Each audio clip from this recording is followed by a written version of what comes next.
I like Batman.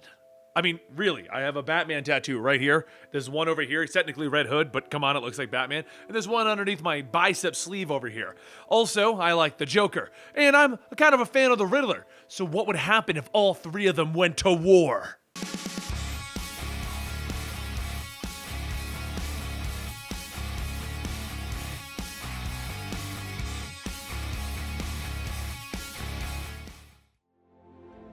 Batman needed something in his life. Something that mattered, something to hold dear. And that something was Catwoman, Selina Kyle. After the events of the Button, Batman decided that he needed more in his life. He wanted to have a life, and therefore he went to Selina. And he asked her a simple question. But it was a difficult one to ask. Will you marry me? Perhaps she is his true love. Perhaps she is the only woman who can understand him. Regardless of his reasoning, he asked her not to answer until he told her a story. One of the darkest moments in his life. He wanted her to know who she was going to marry if she said yes. And in order for her to understand him, she would need to know the time that he failed as Batman. Our story takes place a long time ago, back when things in Gotham became their worst, and could only be told by one man who was there from the beginning. As a man stands on a stage, he nervously awaits the crowd's response. As someone in the crowd tells him, "That's enough." And the man says, "Just wait. I've got a great 5-minute set on Scotland. You'll love it." The man begins, and a person from the crowd stands up and he shoots the man, stating, "Next, please." The body was dragged off the stage and onto a pile of dead bodies, and the cycle repeats. Meanwhile, over in Gotham Penitentiary, Edward Nygma, the Riddler, sits in a room with a detective helping him figure out a crime that left 14 dead. The Riddler says that he does not like receiving their help. So just tell him one thing. Why does the end of the world never come? The detective sits down, telling him, "I don't understand." And in a blink of an eye, the Riddler leaps off of the table, slashing at the detective's throat. He looks down and says, "Because the world is round," and he walks off. Back at the Joke Factory, Commissioner Jim Gordon stands with a team ready to raid the Joker's hideout. As Jim gives the word, the entire building explodes, and during the confusion, the Joker shoots a cop in the back of the head, and he tells him, "A cop walks into a bullet. Ouch! Isn't that funny? It should be funny!" He then makes a smile with the dead cop's mouth, and after thinking about it, he says, "No, no, no!" He gets up and he turns to a woman on the sidewalk, and he shoots her. He says, "A woman walks into a bullet. No, no, no!" And he walks off. Later that night, the Joker rides back to his other hideout and he tells the cab driver, "A man goes into a toy store to buy a new boomerang and also would like to throw away his old one." The driver waits for a moment and he starts to laugh, telling him, "Yeah, that was pretty funny." The Joker then shoots the driver, telling him, "No, it was not." The car spins out of control and it crashes, hurting some of the passerbys, and as one of the men asks for help, the Joker picks himself up and he walks inside. Just as the Joker leaves, another man walks up and the hurt civilian asks for help. And the man asks, "Imagine you're in a room without doors or windows. How do you get out?" The civilian begs for help, and the Riddler walks past him, looking at the Joker's building, telling him, "You just stop imagining." The Riddler walks up to the Joker's penthouse and he asks, "Knock, knock," and the Joker responds with, "Who's there?" The Riddler tells him an answer, but there's something that he noticed, and that is that the Joker can't laugh. The Joker sits there brooding, and the Riddler goes on telling him, "It's because of him, isn't it? Punchlines need to be unpredictable, but with him, everything is predictable, and then you lose. The Joker always needs to laugh, because if he doesn't, who is he? And like myself, I can solve every riddle, except for him." So here we are, two men. The Riddler can't tell the Joker's joke, and the Joker can't solve the Riddler's puzzle. Two of them, jokes and riddles. We don't fight, we come together. We laugh together. We solve together. We will kill the Batman. The Joker thinks about it and he says, "You're right. Together. It'll be the only way that I can laugh again. Or maybe this." He takes out a gun and he fires it into the Riddler's stomach, and as he stands there watching the Riddler die, he says, "No, that didn't work. That wasn't funny." Moments later, Batman crashes through the window, and the Riddler says, "The Joker took his bomb."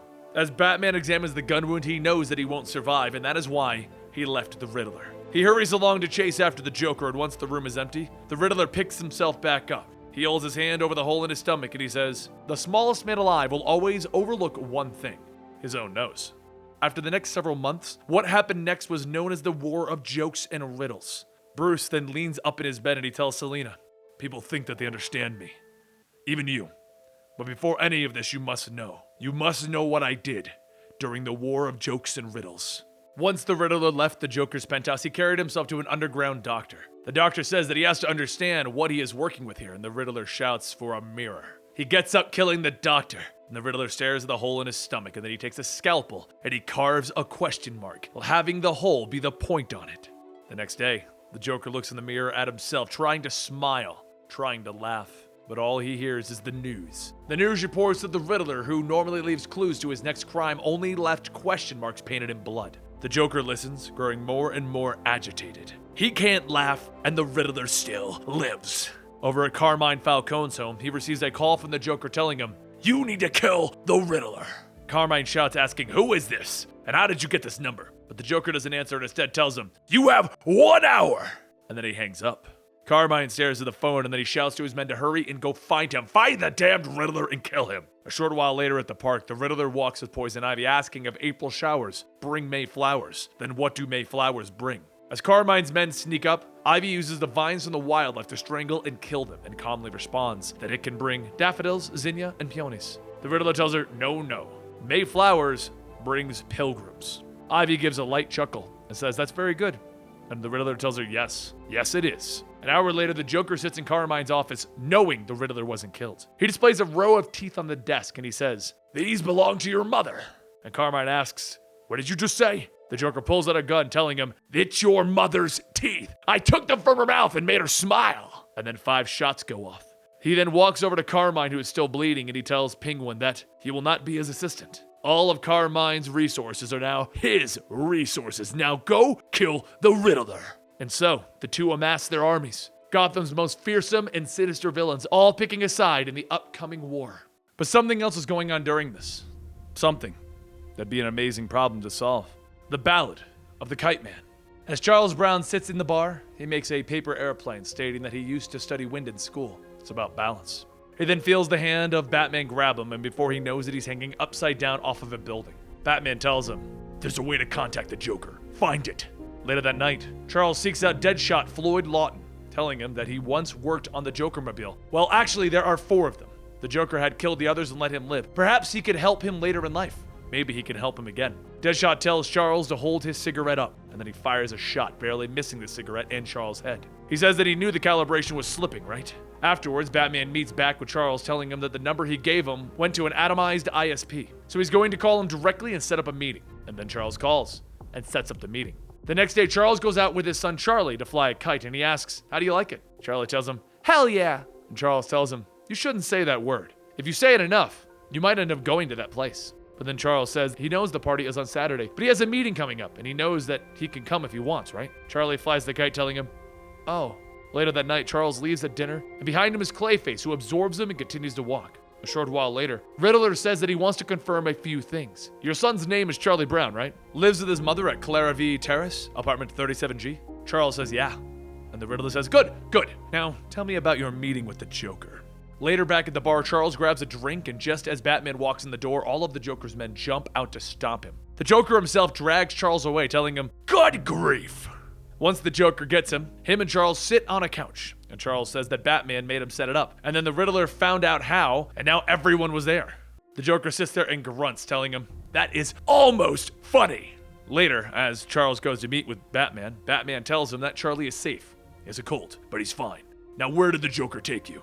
Charles tells him sorry, the Joker made him do this, and he opens up his jacket, revealing a bomb, and he presses the button, but nothing happens. Instead, a recording plays, stating, "What goes? Ha ha, thump, a man laughing his head off." Charles grabs Batman's cape, shouting that the Riddler knew that he would betray him even before he came to him. This is all for him. He put poison on the rope of the damn kite. I just need to see my son. As Batman took Charles to see his son, Charlie says that he said that word that he wasn't supposed to say again. "Is he going to that place, Dad?"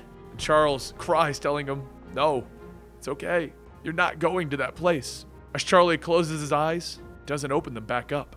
Later, out on the rooftops, Batman says that he'll catch him. For what the Riddler has done to his son, to his city, there will be vengeance. And after Charles went home, he used the knowledge of the wind to create a new persona. The next day, the Joker opens his door and he asks, "Is this a joke?" And Charlie shouts, "Kite Man!" And the Joker asks, "Kite Man?" And Charles stares back at him, telling him, "Hell yeah." Weeks turned to months, and the city was divided into 2, with only a small park separating the 2 sides. There were bodies that would pile up. where each side would allow an hour a day for the authorities to come in and clean up. Jim decided that the only way to try and find out what they wanted was to have a meeting with both the Joker and the Riddler. And as Jim stands on a rooftop smoking his pipe, he tells Batman that the one thing that they both want and would end the war is Batman. The Joker has the whole city wired with bombs, and the Riddler has guns pointed at civilians. The only thing that they can do is call on the feds and end this war with overwhelming force. So until they come, all they can do is let each other's soldiers kill themselves and keep them from getting new soldiers. In the coming days, Deathstroke and Deadshot had a duel. Each man on his own side firing at each other with no one ever winning. They fought hard for 5 straight days. The first day, 4 people died in the crossfire. The second, 14. On the third, it was 28. On the fourth, it was 62. 62. Gone. And on the 5th day, that was when it was ended by Batman. Batman beat the men, telling them over and over again, no more. So Batman did something he never thought he would ever do. He invited both parties to dinner at Wayne Mansion as Bruce Wayne. The Riddler and the Joker ate with their respective armies on each side, and Bruce says that as much as they all enjoy their jokes and riddles, this city, their city, suffers greatly from this war, just as much as they have suffered. So they are all here tonight to find an end to this suffering. The Joker takes a knife and he throws it across the table, and the Riddler catches it just at the point of touching his forehead. The Riddler asks, "Is this the kind of behavior that we agreed on when Mr. Wayne asked us to have a seat?" Each side begins to point their guns, and Bruce says to Alfred, "It would seem that our guests don't like the fish. Perhaps we should move on to the next course." As the next course is served, Bruce says that from his understanding from Jim Gordon, it is that you are both fighting over this Batman person. Now, I am a concerned Gotham citizen who happens to have tremendous resources, so the question now is, why Batman? Both men say and agree that Batman is problematic to them. The two men then explain their methods of killing Batman, and Bruce says, "All right, look, I have a solution. Convince me quickly. Tell me why one side should get to kill the Batman and the other not. Whoever presents the better case, I will give $1 billion to. With that money, you can bribe all of the other side's troops and turn the city on Batman. After accomplishing that, the reason for fighting will be gone." The two men think to themselves, and Bruce slams his hands on the table asking, "Can't you see that Batman is just laughing at you? He's always one step ahead of you. You're doing his job for him. All he has to do is sit back and watch you all kill yourselves. Right now, I'm offering you a way out. So which of you is going to stop this idiotic war and actually start winning it?" The next course is served, and the Riddler says, his answer is simple. It's because the Joker can't kill Batman. He's just a fraud. The Joker then says, "I only have one reason." And after a few moments of silence says, "It's because, in the end, who cares about the Riddler?" Bruce tells the men that he will contact them shortly with an answer. No decision will be made now due to the losing side most likely not taking it that well. As everyone leaves, Joker asks the Riddler, "Knock, knock." And he asks, "Who's there?" And the Joker says, "Two." And the Riddler says, "To who?" And the Joker tells him, "No, you twit. It's to whom?" But back with the ballad of Kite Man. The days came and went, and Charles spent his time with the Joker's men trying to gain more territory. But just like every time, Batman was there wearing the Riddler's mark to stomp him. After one night of being beat up, Charles sits there hanging, thinking back to his time when Charlie said that his mother used to call him a joke. Day after day, night after night, it was the same thing. Charles would go out with a group, and the group would be defeated, and Charles would go back home to the base to regroup. Except one night, Charles remembered the answer that he gave Charlie. "Maybe your mother's right. I am a joke." But the thing is, you just have to laugh with the people laughing at you. You can't quit just because something goes wrong and people laugh at you. You have to just get up and do it again. And now, with the final days of the war coming to an end, the Joker holds a meeting with his men, telling them that yes, the Batman and the Riddler have united. Together, they have struck us time and time again, and all of you here, this proud army, have withstood their mighty effort. Despite it all, we have emerged victorious, triumphant. All of you are triumphant. And over in the crown, the empty seats, Charles, alone, claps. As he goes back on patrol, only to be beaten down by Batman like every other time. Batman tells him to stay down, and Charles picks himself right back up to get punched down again. Later, as Batman sits with the Riddler questioning Charles, he tells him, "You're nothing more than a joke. I knew you would talk, even after I killed your son, and it's all because you're a joke. You're cowardly because you're..." Charles doesn't even look up, and he says, "Kite Man." And the Riddler tells him, "Hell yeah." The next day, Batman stands with the Riddler as they look up at the Joker's penthouse, and the Riddler asks, "How are we gonna do this?" At that moment, Catwoman scales the building looking in to find the Joker stabbing a man, and the Joker notices her grabbing a gun and he fires at the window, causing Selina to fall back. Batman radios over the comms and she tells him that she's there, just give her a moment. She grabs onto a ledge and throws herself through a window and says, "Well, the glass doesn't have any alarms on it." The Riddler says, "All right, we can go in hard." And Batman tells him, "No, small group." The Riddler stares at him and tells him, "Hell yeah, And off to the side, Charles asks Killer Croc how much he weighs. Croc tells him, a lot. And Charles tells him, right, you need to be more specific than that. Croc tells him, a lot more than a kite could carry. And Charles tells him, you might be surprised what a kite can carry. Back up in the penthouse, the Joker cuts the man's arm off and he asks, why did the man toss his clock out the window? And the Joker tosses the man's arm out the window. To see time fly. As he turns his back, everyone comes crashing through the window and the Riddler says, cows go. And the Joker asks, cows go who? And the Riddler says, no, what was it? You twit, cows go moo. The Riddler begins to beat into the Joker, asking him, if you're running a race and you pass the person in second place, what place are you in now? He then kicks the Joker's face, telling him, you didn't pass the person in first, so you're in second. And that's just like you, always in second, Joker. Batman stops him, telling him, that's enough. And the Riddler looks back at everyone, telling him, yes, it certainly is.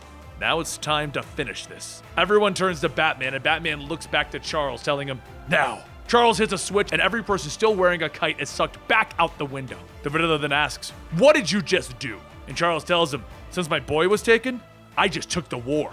The Riddler then asks, Kite Man? And just as Charles tells him, hell yeah, the Riddler punches him, telling him, shut up. Just then, the Joker begins to get back up, and that's when there's only 3 men left standing. Batman, Riddler, and the Joker.